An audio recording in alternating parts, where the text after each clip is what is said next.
Good morning. Good morning, Vietnam. How are you today? I'm fine. And Gr- you? Great. I'm fine too.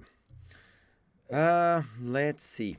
I have something interesting to. Well, I think it's something interesting. Mm. Uh, but wait a second. Let me just make sure that I've got everything right. No, it's about our visitor Ah, from yesterday.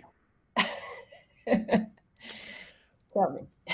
I'll tell you, and I think you're gonna. I don't know. I think you're gonna find it quite interesting.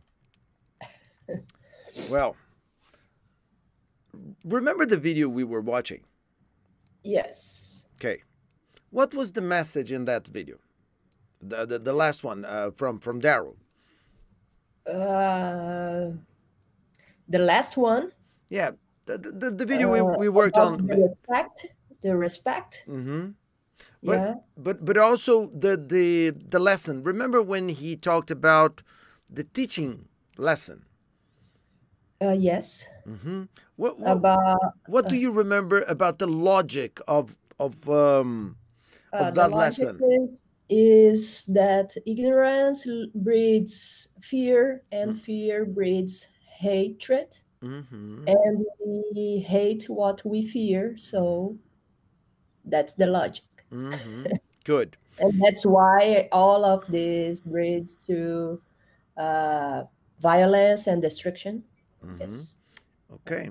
Good. Um, and then in the end, when he showed the CNN report, Yeah. what kind of message do you think he was trying to pass on? Uh, well, I think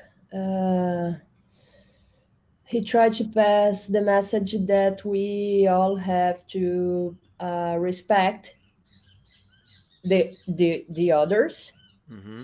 uh, and this respect um, is related to communication and the right, and you have to you don't have to agree with what the other person is saying, but you need to you should agree with the right that the other person The right to express, yeah, the the right right to air their views, right? there. So Yes. so this is very interesting, isn't it? It's not Yeah. about respecting the content of Uh-huh. what they're going to say, because you don't have to respect the content, the message. You don't have to Uh-huh. respect that, but you have to respect that person's right to say it. Mm-hmm. So for yesterday, I had a very interesting. I was going to text you later, but I said no. I think I'd rather tell her this in person. Yesterday, I was a victim of that. I was a victim of ignorance. Think about Yeah. this. Yes, it's the perfect example. Is Mm-hmm. the perfect example. We can totally kind of model that, into our experience here. Well, first of all, what is this? Well, this is our little comfort zone. We meet here every day. We know each other. We know what we are doing, right? We're Right. not trying to impress anybody. We're not trying. We're here, right? And we want to use this tool. We want to explore this medium, right? And get experience and play around with it because we can. It's available to us, right?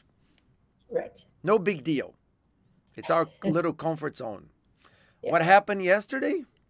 A foreign entity, which we were unaware of, entered our comfort zone Uh-huh. through the message that they sent, Mm-hmm. right?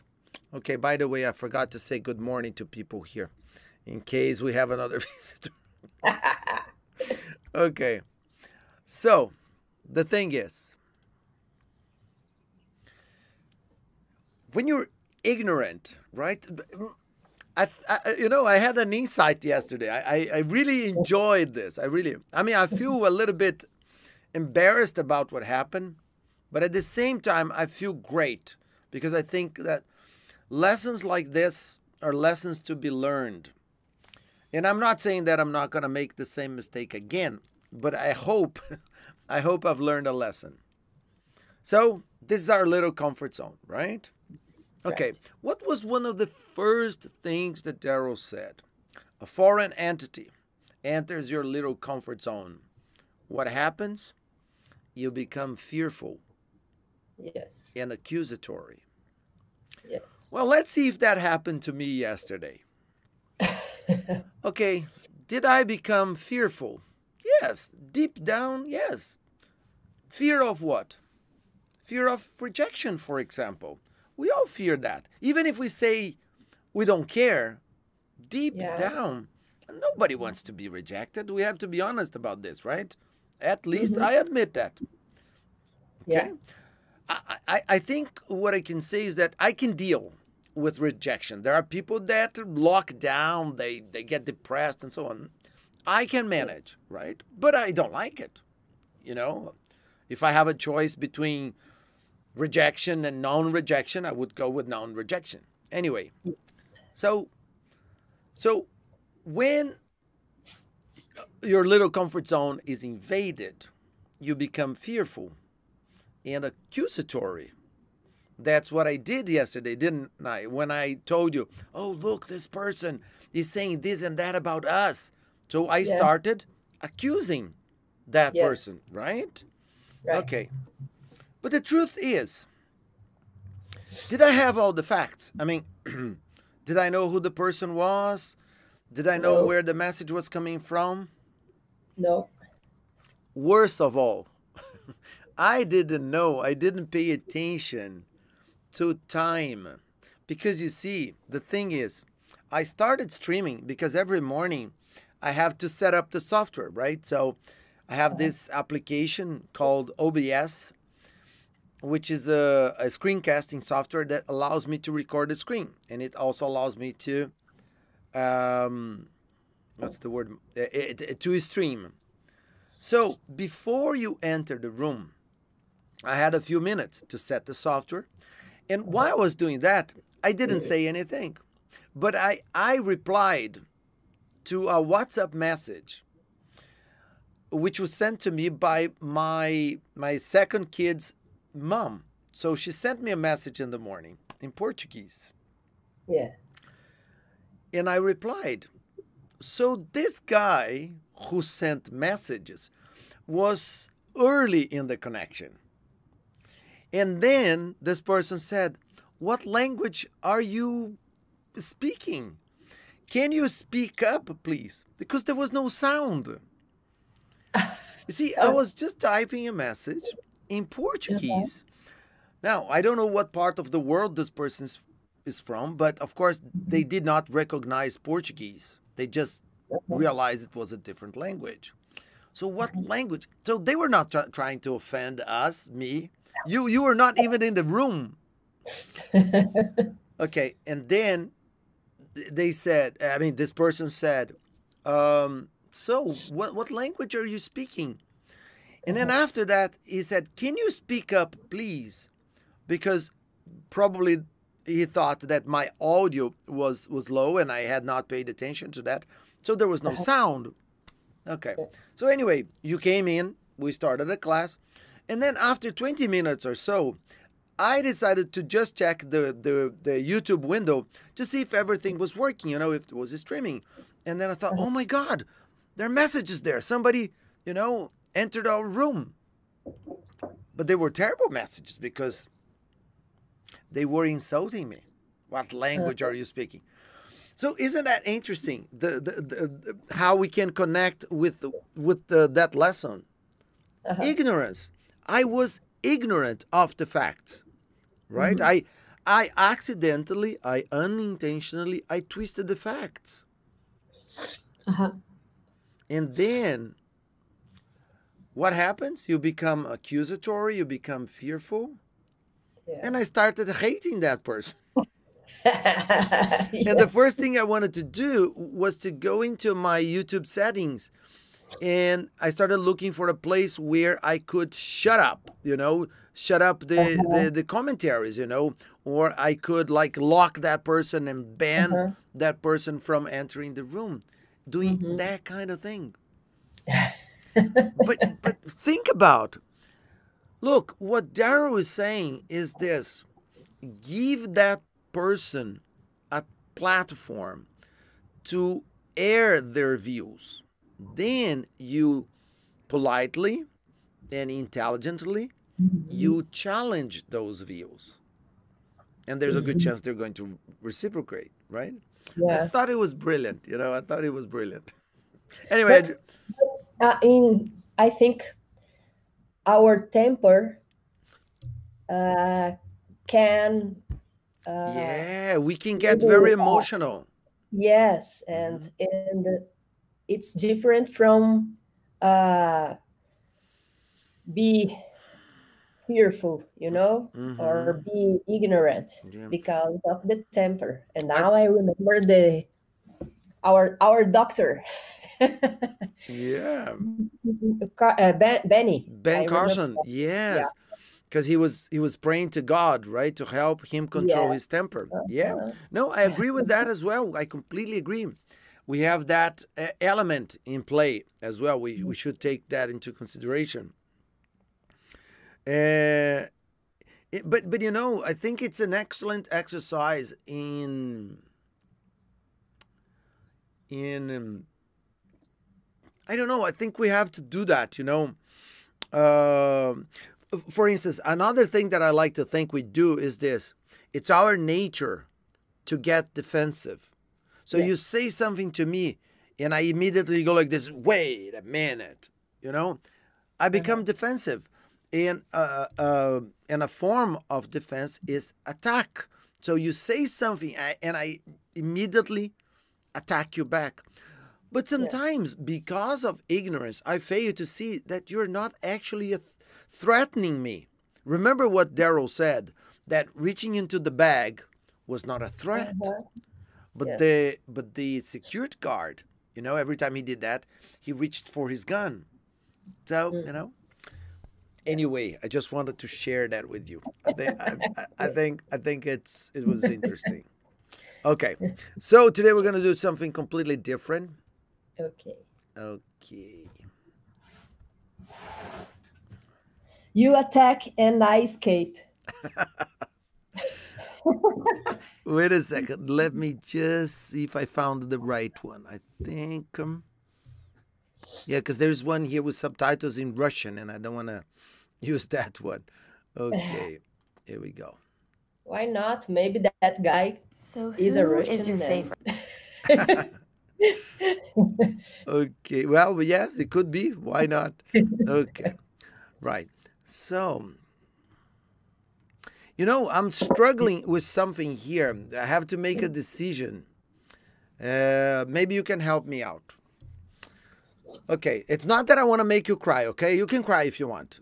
Oh my God. You don't have Okay. to cry. I But mean, I'm so happy today. yeah, Ah. but trust me, it's a beautiful message. But Okay. I want to show you something. It's a 7-minute video, okay? And the thing is, we can break it up immediately into sections and start talking about it, or we can watch the whole thing. I personally think because the message is kind of deep, and it's a beautiful message, it's more fun to watch the whole thing. Yeah. Because if we break it up, we lose that thing that Mhm. the whole video is trying to pass on to us. What do you think? Should we go ahead and watch the whole thing first and then we go back and break it up? I Yes. think it's a better approach, Yeah. personally. Do you agree Yes. with that? Yes, I agree. Okay, so we're gonna go with that. Okay, so I'm gonna put it here. I'm gonna play, Mhm. and since we have 5 to 7 minutes, I'm just gonna make myself a cup of tea, and then we'll talk about it. Okay? Okay. So here we go. So I'm gonna play it, and you just give me the thumbs up if you think the audio and everything is okay. Then I'm just gonna let it play, okay? Yeah. All right, so here we go.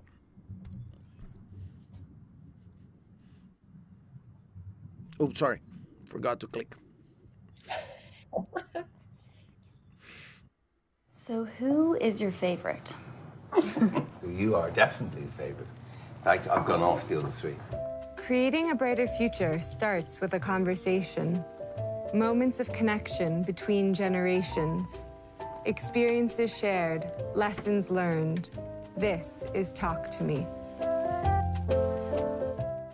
We had very different upbringings. Your mother died when you were 14. You started U2 when you were 16. Were the band like a first family to you? I have been on the road since my mother passed away, probably since I was 14. I was living alone with two men, three aggressive Irish men, living in a small house in the north side of Dublin. It wasn't very harmonious, and I'm sure I was the root of most of the problems. The house was just that. It was no longer a home for me. And I guess U2 became that surrogate family. I'll be honest with you, I've only really understood the feeling of home when you entered my life. And even then, it's taken some time for me to get back home.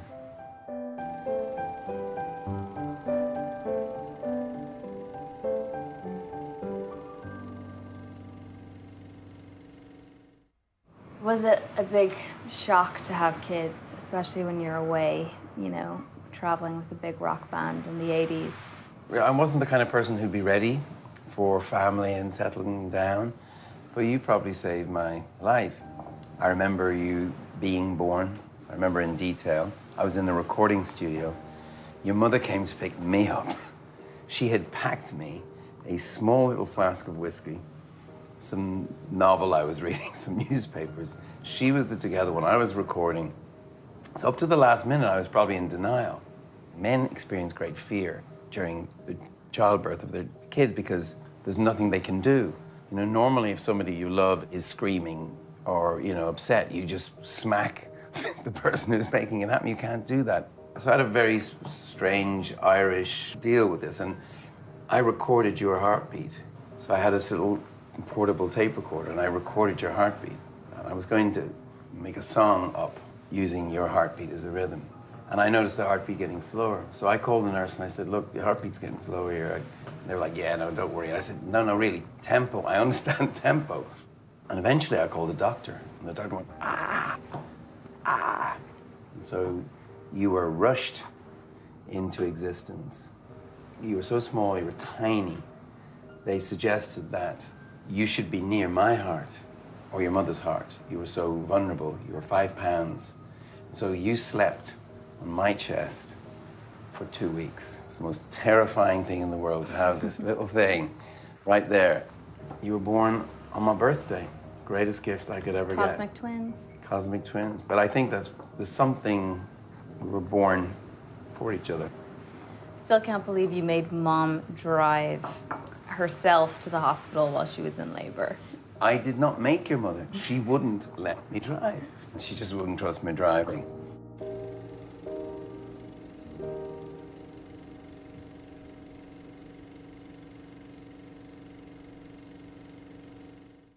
You grow and evolve into this role that you've played for me in my life, and what have you learned through that experience? They say being in a band is like a extended childhood. I don't really agree with that, because actually I think to have the friction of equals is quite mature. That said, all the sort of gangland, youthful silliness stays with you. So I'm not sure I was the most evolved man. I'm still working on that. And your mother's was incredible immediately. And I just kind of followed her around and did what she said. My father, when we announced that your mother was pregnant with you, he just laughed. He laughed, and he just looked at me and he just went, revenge. Truth of it is you weren't revenge. And you and your sister, Eve, were the most incredible kids. I feel I have learned a lot from you, actually.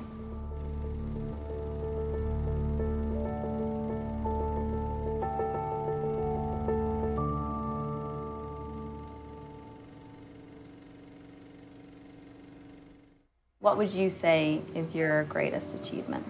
I think if celebrity is ridiculous, it's ridiculous because it upends God's values. So somebody like me, or a movie star or sports star, we're overpaid, overregarded, and a nurse or a fireman are just supposed to be normal. But actually, that's the wrong way around, because they're actual heroes and we're not. You know, Bjork is a friend and an inspiration, and she always says, you know, a musician in Iceland is like plumber. He's like carpenter. And we shouldn't see ourselves as something else. But if celebrity has anything to offer, it's that you can use your celebrity to shine a light on issues and put a spotlight on people whose voices are not heard. I think we do have to make a deal with ourselves, with our family, with God, about this inequality. So I just live a life that I think is the right life for our family. We try and deal privately with some redistribution of that wealth. But the most important thing that I can do is try to fight the causes of poverty. And they're structural, they're not simple. And that's why I'm in the One campaign. I think the thing that offends me the most is the waste of human potential. If I had a definition of love, it was something to do with realizing the potential of the people around you. I was a chess player when I was a teenager, and I see some down and out sleeping on a park bench, and I think, he could be a champion chess player or an athlete who's smoking crack. That's what it all comes down to for me, is that we can realize each other's potential. You know, you look at a disease like malaria and you think of all the Mozarts, all the Steve Jobs, all the Bill and Melinda Gateses, all the brilliant people. We don't know how many of them we've lost through a tiny vaccination or a bed net, not having that. That's probably at the heart of who I am.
Sorry. I was supposed to come back before it finished. No problem. So, how was it? Good, interesting. I wasn't here. Did you cry? No. No, No. no. So it wasn't a crying video. I mean, not for Yeah, you. no, Okay. no. Before we go back and start breaking it up, any particular part of the film, of the interview, touched you, or did you find it particularly interesting? When you think about everything that you heard Bono and his daughter saying, is there anything that kind of attracted your attention more than others? Something you found particularly interesting? I don't know it is interesting, but the part that he said, she born very tiny and with only, I don't know, 5 pounds. I don't remember, but I think it's a very, very little baby. It's a small baby, yeah. And, 5 yeah, and pounds is something like a little bit below 2.5 kilos.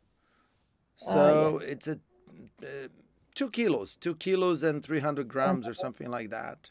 So I think it. Uh, Because you know, in Brazil, Almost. in Brazil, not only in Brazil but all over the world, some babies are born weighing something like 10 pounds. You know, 10 pounds. yeah, Yeah, some yeah, babies are Vinicius. Venice. Yeah, Vinicius.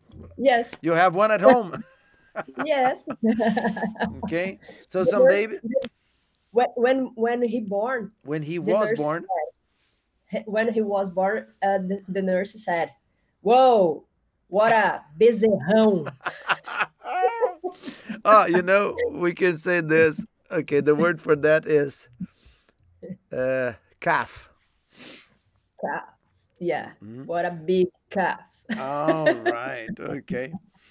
So anyway, the fact that she was born very tiny.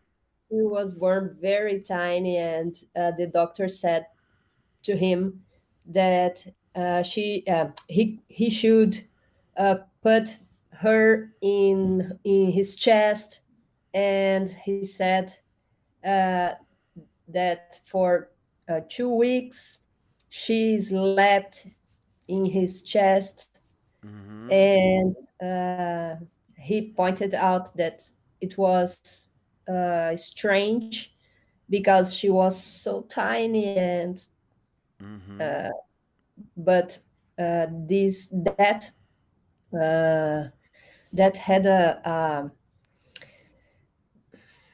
that made a transformation, the Hmm. start of a transformation Hmm.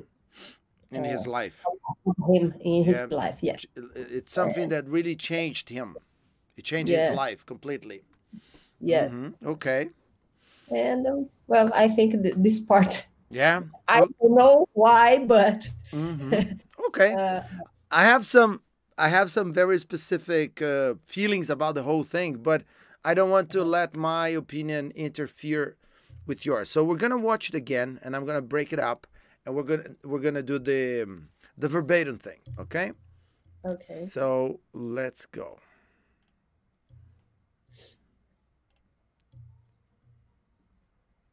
So, who is your favorite?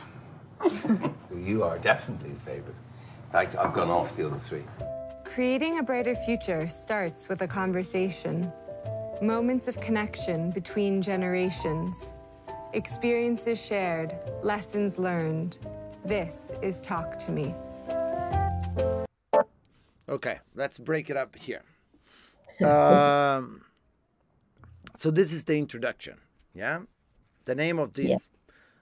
I'm not sure if Bono's daughter, if she has some kind of online show, But anyway, it's called Talk to Me. Mm-hmm. What can you tell me about this introduction?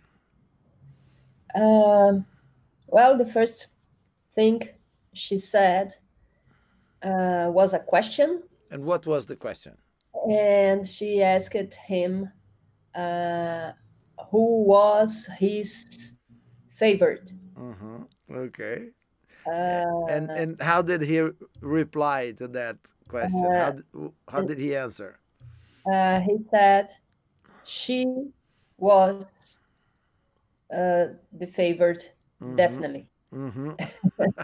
But I didn't understand. She said the favorite of three. Well, actually, it wasn't. It wasn't she who said that. You're getting to that conclusion because of what Bono said, because it went like this. Uh, She asked him, okay, who's your favorite? And then he replied by saying, oh, you are my favorite. You're definitely my favorite. In fact, I've gone off the other three. So he said, I have gone off, meaning, I mean, we can only infer here that he's saying, well, I disconnected and I don't care about the other three now, which is something that is telling us that he's got 4 kids. yeah. Okay. So based on the interpretation, he's got 4 kids. You're definitely my favorite. In fact, I've gone off the other 3. So my other 3 children.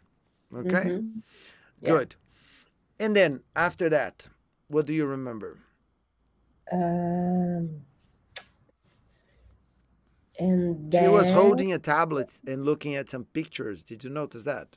yes. The image is kind of it was edited to look old, right? Yes. And I don't remember. No, she basically was looking at some pictures and saying, okay, memories, past, lessons learned, experiences shared. This is talk to me. Because actually she was going to go over those things, but in this case with her daddy. Because probably she does that with other famous people. You know, she probably interviews other people too. But this time was with her daddy. And the name of the show is Talk to Me. Okay? Talk to Me. Right. So, now that we know that, let's just jump in.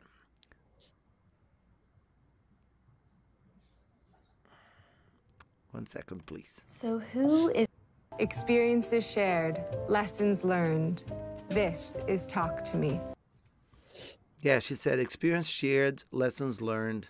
This is Talk to Me. Okay. So let's pick up from here.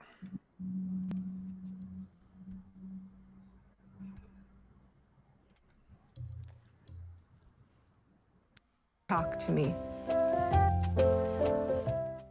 we had very different upbringings. Your mother died when you were 14.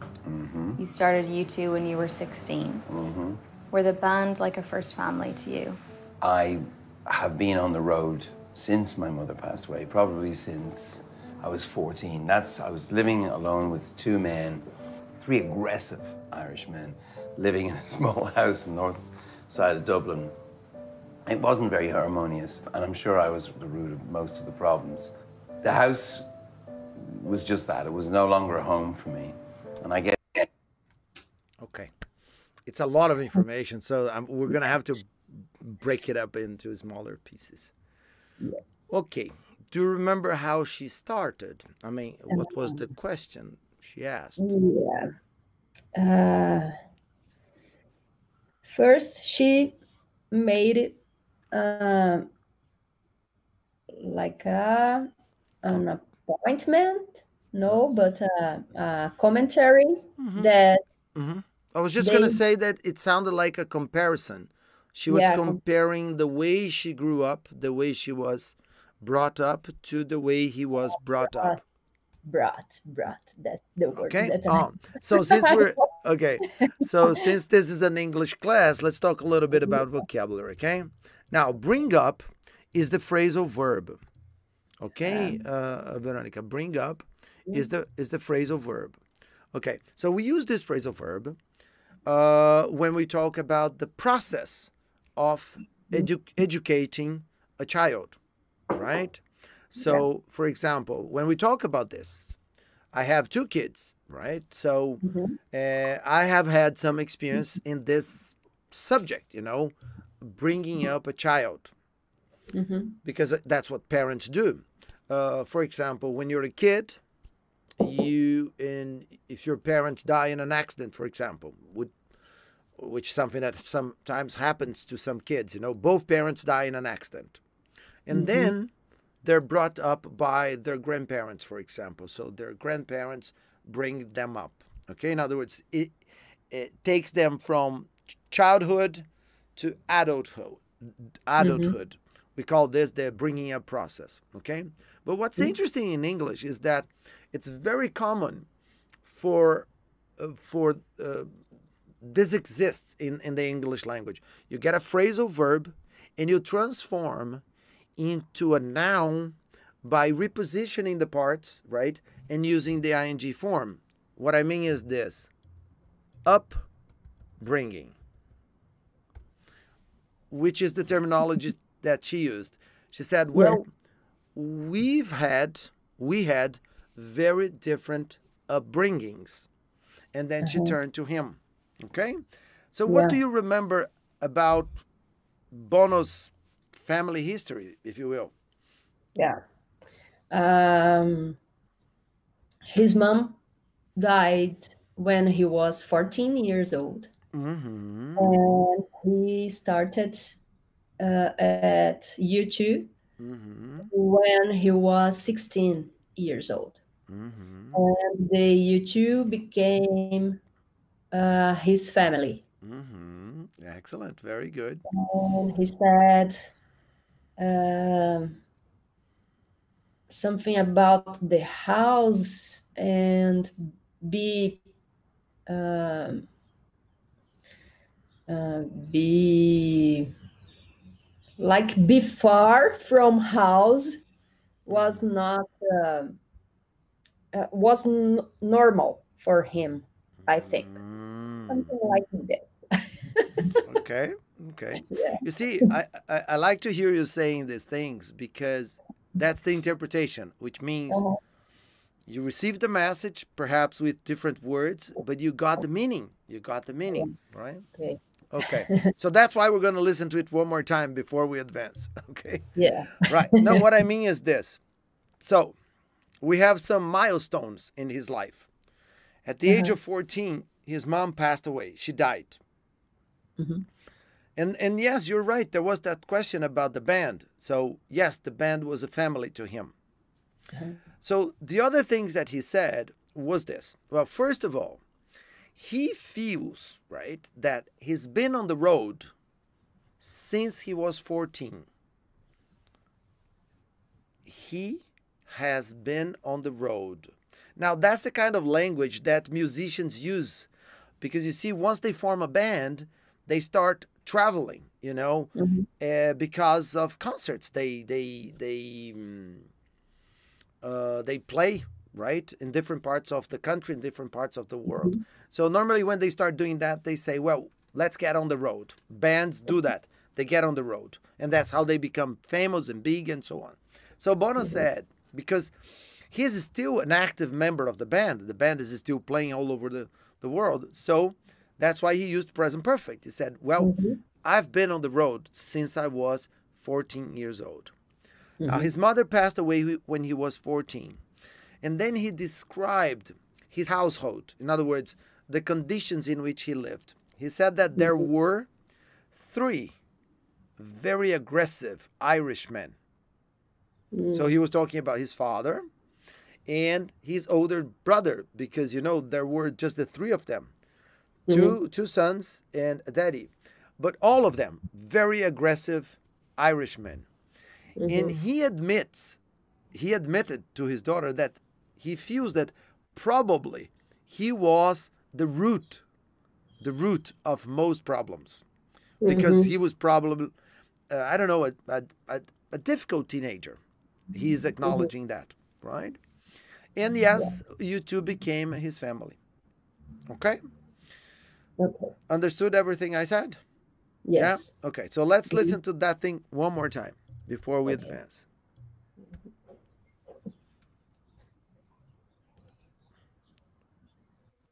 Talk to me.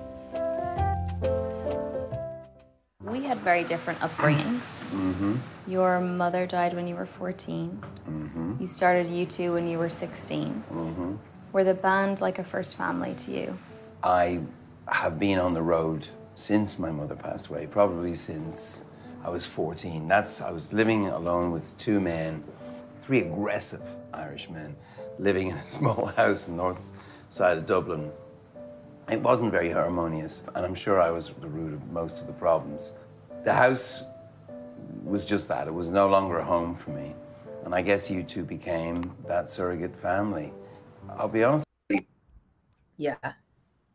He said his house was not good for him. Was no And longer a home.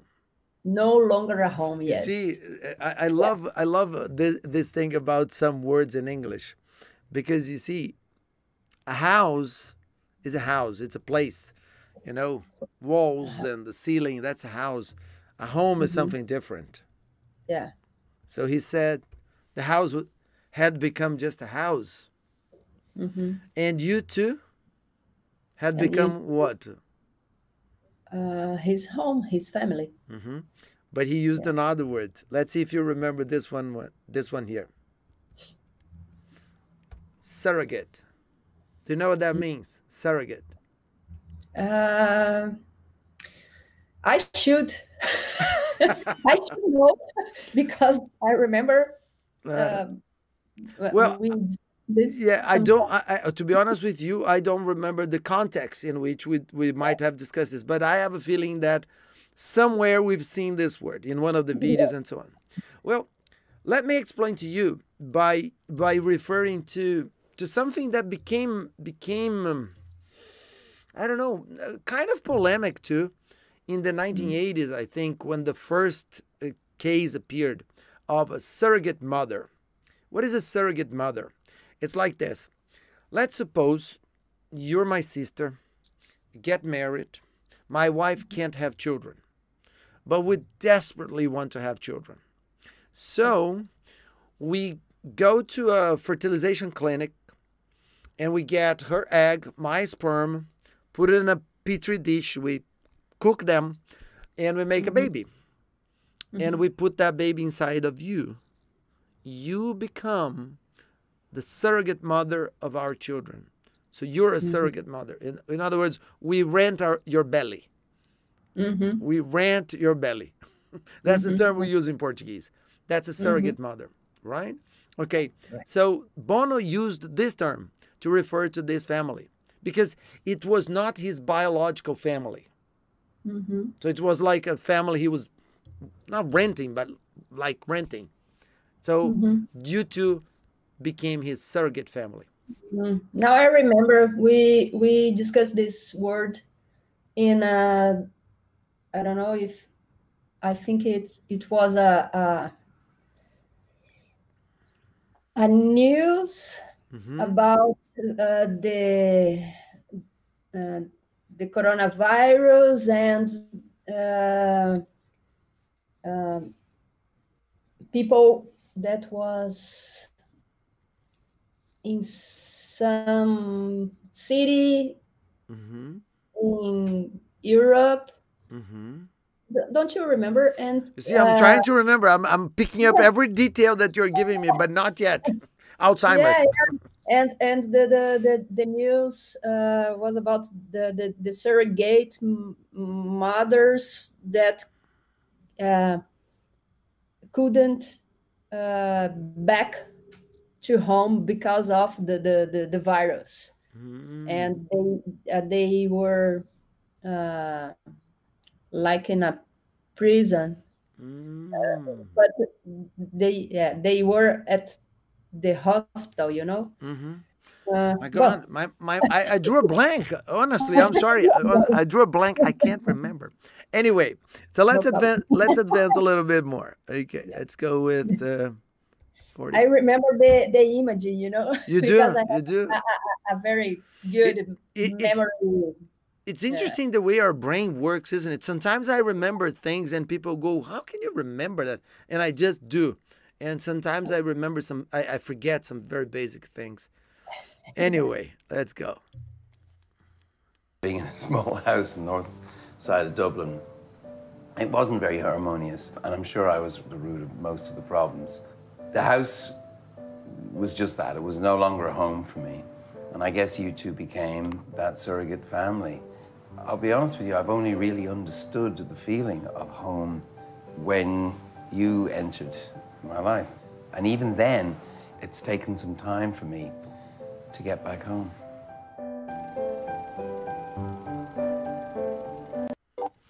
Okay. Yeah.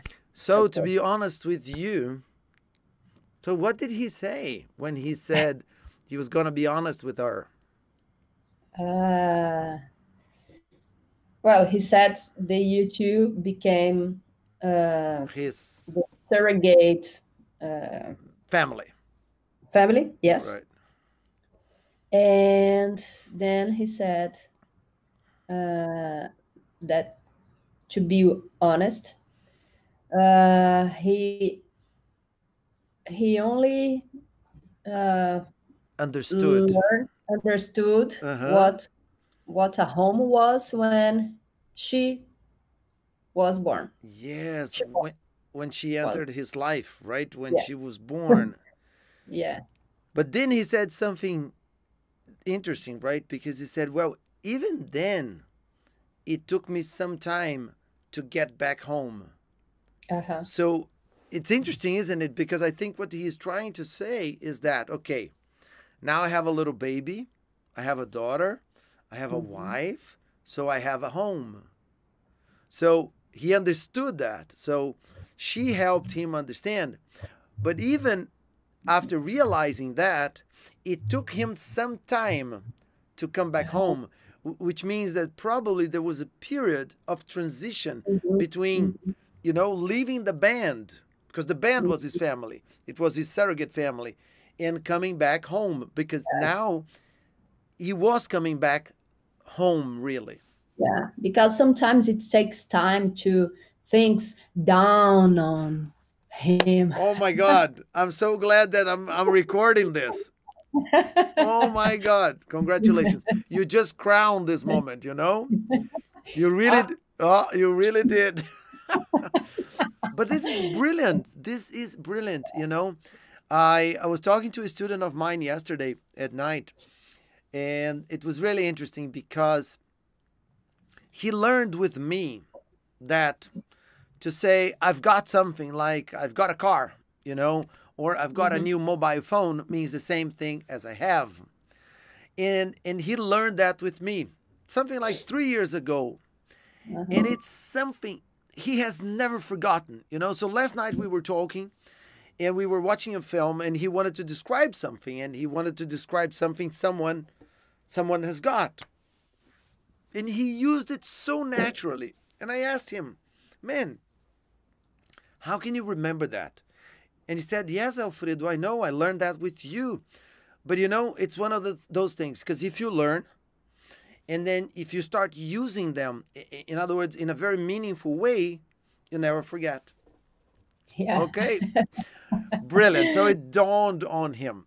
All right. Yeah. So let's advance. Okay. And so here we go. 45, 59. There we go. That surrogate family. I'll be honest with you, I've only really understood the feeling of home when you entered my life. And even then, it's taken some time for me to get back home.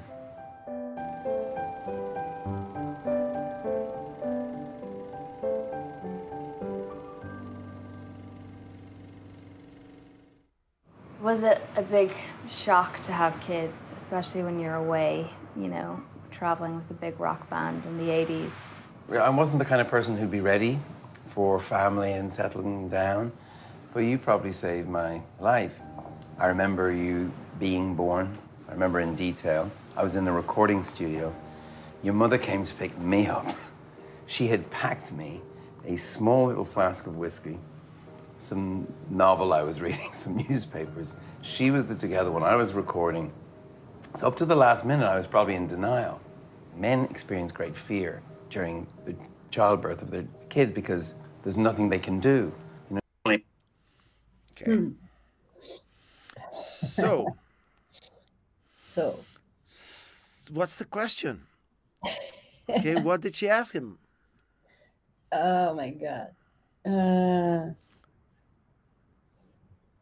He was traveling. At that time, he was traveling the world with a rock band, a big rock band, right? So she wanted to know if it was a shock to him. Mm-hmm. A Yeah, shock. to have Uh, kids. yes, to have kids when Hmm. he was in the way. Hmm. She said something. Yeah, when he was away, Away. he was Yes. away because he was not at home. He was Uh-huh. away, with a rock band traveling the Mm-hmm. world and so on. Yeah. Uh, and then he said uh, he he was he wasn't um ready for a family Mm, and to settle down. beautiful, verbatim. Yeah. Yeah, ready for the family and settle down. Yeah. Mm-hmm. Fantastic. Uh, but he said she did that with him. Mm-hmm. Uh, and then um he said what happened when she was born Mm-hmm. uh, in the day of her birth, Mm-hmm. because he was recording, Mm-hmm. and um, her mother uh, went to pick him at the studio, Yeah. and made a, a bag with whiskey and a newspaper, Mm-hmm. and I don't know. And uh, a book, a novel that he was reading. yeah. So basically, because you see what makes this funny is that when a The woman, opposite. yes, when a woman is pregnant, Yeah. and just before they go to the hospital, she has a little bag. They Yeah. pack a little bag with everything they're gonna need, and Hmm. especially for the baby, the newborn. So they pack their clothes, and something for her. So but this time she packed something for him.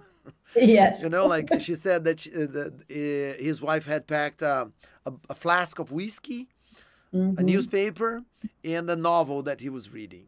Yeah. She had put And everything together. yes. And then he pointed out um, that he felt um, fearful because uh, in that moment, men couldn't help too much. Men, uh, um, yeah, men can't do Anything. anything. Yeah. Excellent. Oh my God, you remembered a lot. Okay, so just let me help you out with a few keywords. So she wanted to know if it was a shock to him. When she said Mhm. that, she was referring not to her birth, the day she was born. No, she was referring probably to the moment when he learned he was going to be a father. Probably the Mhm. moment when his wife or her mother told him, "Look, I'm pregnant. We're going to have a baby." Right? So that Mhm. was the first thing. So if it was a shock to him because he was away, you know, with a big Mhm. rock band, and then he learned he was going to be a father, right?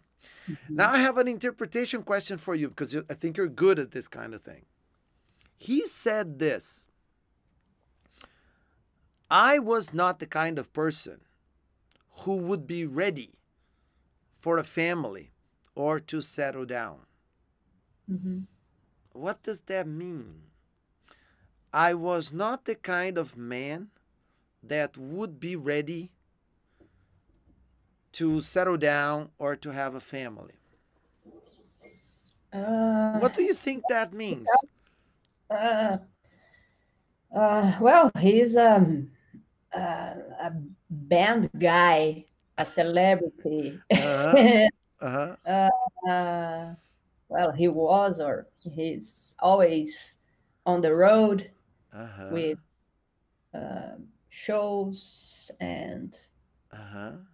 it's difficult to. Okay. Let me rephrase my question now from a language structure point of view. Mhm. He uh, he said something, right? But he could have said something similar using a similar structure. For example, he said, "I was not the kind of person who would be ready. I was not the kind of person who would be ready to settle down to start a family."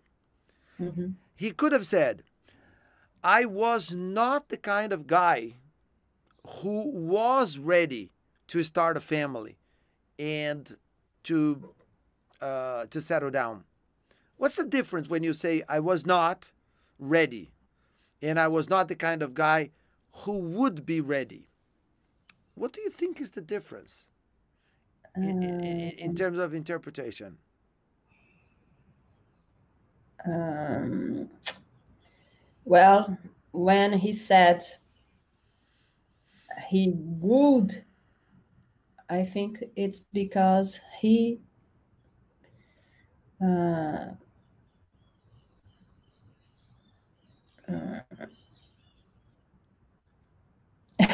he became a kind of that guy. It's funny because what you said earlier, in fact, already answers that question.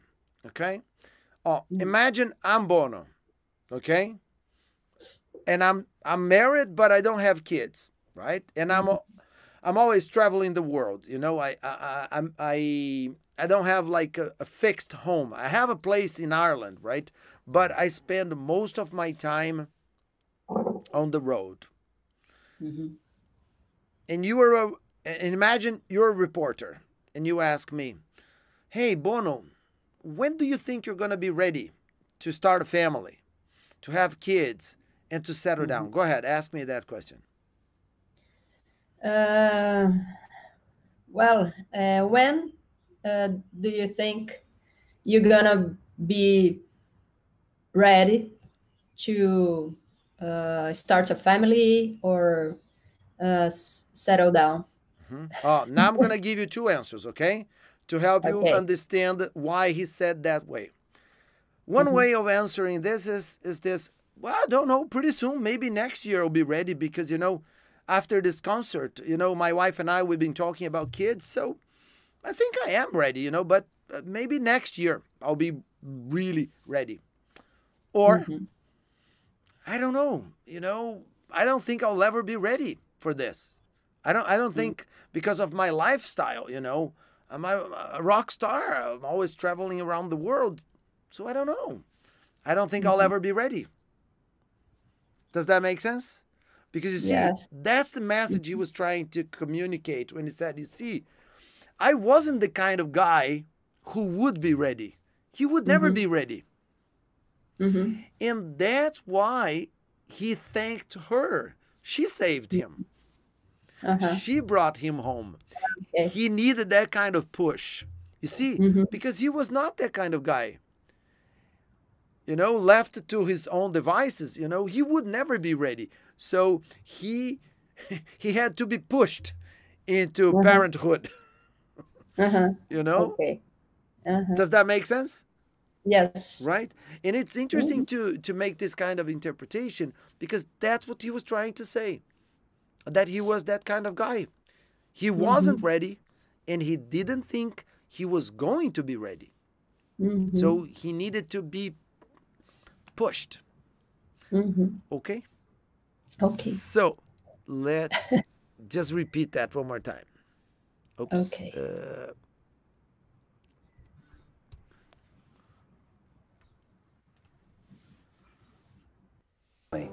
I'll be honest with you, I've only read. I'm sorry. We forgot to say something important because you started mentioning it earlier, but I didn't want to interrupt you. And then I forgot. You said that men are not prepared for this. Remember when Yeah. you were talking about men? Mhm. He said something very interesting. And I know that because I experienced that. I don't know if you have ever talked to your other brother about this. Mhm. Men experience childbirth in a very peculiar way. And it's interesting because Bono said, I was probably in denial until the end. What's your interpretation of that? I was probably in denial. What does that mean? It means what it means. Which is? Well, he couldn't realize. I don't know. He couldn't realize until he picked her in his hands. Yes. Okay. Or we can say that it only dawned on him that he was a father when he finally had her in his arms. Yes. That's what we men do. It's almost like we're saying, no, it's okay. No, I'm not a father. I mean, she's pregnant, but she's pregnant. I'm not a father. You see, for men, it's like this. It's almost like it's a unreal thing. You know, the woman is there with that huge belly. She's carrying your baby. But somehow we manage to reject the idea. And then we're transformed when the baby is born. Okay? So he said that. He was in denial. Okay, wait a second.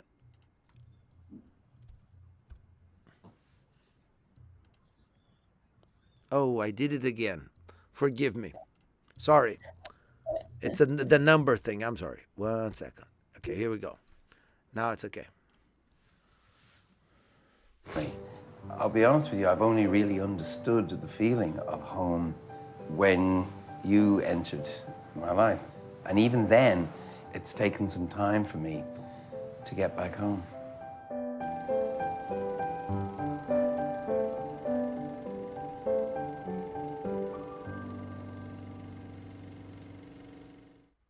Was it a big shock to have kids, especially when you're away, you know, traveling with a big rock band in the 80s? I wasn't the kind of person who'd be ready for family and settling down, but you probably saved my life. I remember you being born. I remember in detail. I was in the recording studio. Your mother came to pick me up. She had packed me a small little flask of whiskey, some novel I was reading, some newspapers. She was together when I was recording. So up to the last minute, I was probably in denial. Men experience great fear during the childbirth of their kids because there's nothing they can do. You know, normally if somebody you love is screaming or, you know, upset, you just smack the person who's making it happen. You can't do that. So I had a very strange Irish deal with this, and I recorded your heartbeat. So I had this little portable tape recorder, and I recorded your heartbeat. And I was going to make a song up using your heartbeat as a rhythm. And I noticed the heartbeat getting slower. So I called the nurse and I said, look, the heartbeat's getting slower here. And they were like, yeah, no, don't worry. And I said, no, really, tempo. I understand tempo. And eventually I called the doctor, and the doctor went, ah, ah. And so you were rushed into existence. You were so small, you were tiny. They suggested that you should be near my heart or your mother's heart. You were so vulnerable. You were 5 pounds. So you slept on my chest for 2 weeks. It's the most terrifying thing in the world to have this little thing right there. You were born on my birthday.